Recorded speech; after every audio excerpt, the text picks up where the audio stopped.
Sun's up today again. It is kind of windy still. I did notice some of the cherry blossoms are changing colors really quick. I guess you don't have much time to capture stuff, huh? And what did I read today? Today was actually supposed to be the launch of that Mars helicopter, but I guess apparently they delayed it. It says we're now targeting no earlier than Wednesday, April 14th for our Ingenuity attempt at the first powered controlled flight on another planet.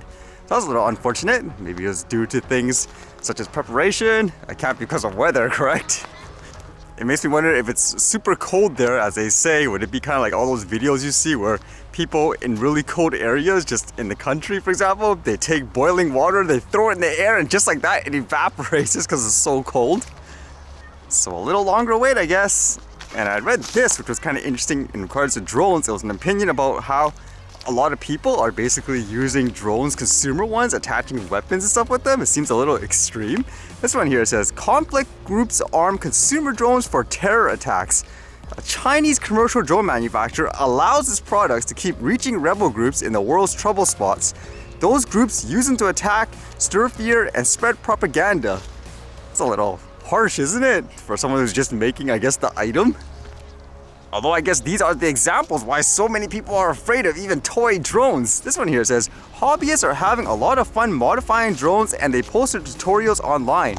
Hundreds of them show how to retrofit consumer drones with remote controlled drop mechanisms to release devices in mid-air. But the hobbyists aren't alone. Inspired by the same logic, rebel groups in battle zones such as Syria, Iraq, Yemen, and now Afghanistan retrofit drones to drop explosives on human targets, spreading fear and feeding a growing propaganda machine. Terrorist groups have tinkered with commercial drones since the day they could support the weight of hand grenades. DJI Innovations, DJI, is the world leader in civilian drones and supplies nearly 2/3 of the global consumer and enterprise drone market. Its Matrice series comes with enough power to support more than 1.2 kilograms additional payload capacity, which is enough to carry multiple 40mm grenades. DJI's Smarter Farming Kit is sold to developers to plug in accessories like release servos popular in retrofitting. The same model found and used by rebels is now also used by Iraq Federal Police. Again, that's more of a case of someone using the hardware for a bad purpose, isn't it? I don't think you can actually say, oh, it's their fault. Even here, there was a story not too long ago of someone taking a car and literally driving it on the sidewalk and running over a bunch of people. I mean, what are you going to say afterwards? Car manufacturers allow these whatever criminals to buy cars. But it is kind of interesting seeing, I guess, the pictures of people modifying their drones. For example, these ones, it looks like they put release mechanisms, as they say, to drop items and all that. Just everything here from basic phantom drones to the higher models like the Matrice. And with these types of photos, and I guess seeing people use them, I mean, there's even videos and stuff online where you see people arming their consumer drones with weapons. It says DJI seems powerless to prevent its products ending up in the wrong hands. Last December, the US placed the company in a Department of Commerce entity list, a blacklist of firms the government sees as posing a threat to national interests, though not for its conflict of drones, but for human rights abuse. I know they're getting hammered for things like privacy issues and stuff like that, but I think that's a little unfair, isn't it? To place the manufacturer in that kind of, I guess, situation, or again, they can't control how people actually use it. How do you know? People even use, to my understanding, rice cookers, and they make like what, bombs out of it? Like they put, I don't know, a bunch of knives, forks and stuff like that. They make it explode and it goes everywhere. How are you gonna stop people like that? And with that, they even show these videos way back to here, 2017. ISIS aerial drone attacking, destroying an Iraqi armored Hummer. You can see here, apparently, I guess it's a drone dropping, I don't know, a bomb or something like that. Get real in terms of the average individual doing something like this. But you can see, like, again, even back in 2017, this is how all the fear-mongering and stuff basically generated. I mean, people have to get over it. Some people are going to use it for good. Some people are going to use it for bad, ultimately.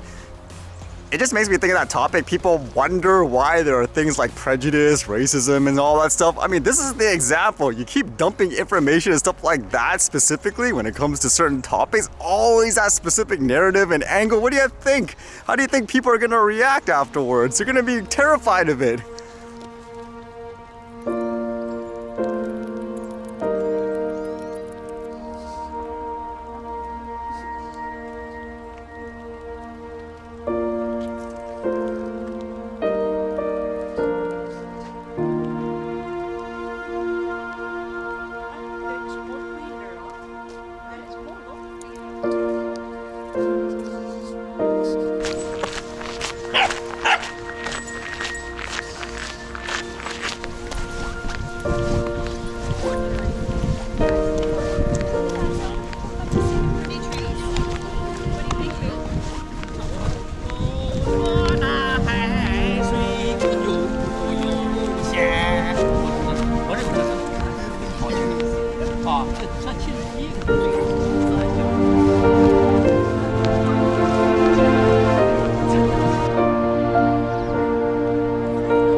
Alright, see you guys later.